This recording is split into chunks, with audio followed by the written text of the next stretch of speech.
On behalf of the EFDD Group, for 2 minutes, Patrick O'Flynn. Thank you. Opening up capital markets clearly has some potential benefits. If an SME in the east of England, for instance, is able to make its case for funds to a middle-sized German investment fund, or even a young couple to a potential mortgage provider from France, then in both cases the consumer may in theory get a better deal. And there is also the case that capital may in general end up being more efficiently allocated, improving economic outcomes.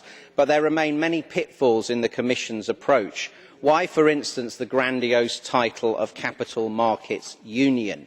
There is clearly no realistic prospect of ending all geographic associations between the source of capital and where it is deployed. So to speak of a capital markets union at all is to elevate federalist ideology above practical improvements.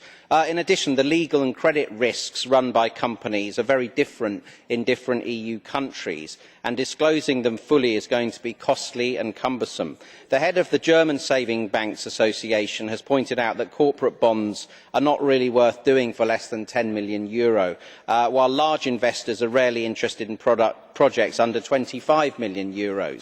Anecdotal evidence suggests that companies need to be turning over €1 billion before the market becomes seriously interested. So it is hard to make a case that SMEs will benefit much from capital markets union. It is the corporates who stand to gain at the margins, and forgive me for not punching the air in wild celebration at that prospect. Of course, any proposed financial transaction tax risks undermining even those incremental gains, and certainly could harm Europe's biggest and most successful capital market, the City of London. The dependency of the Commission's plans on securitisation will also worry many citizens, given that over-securitisation was a key factor in the great financial crash.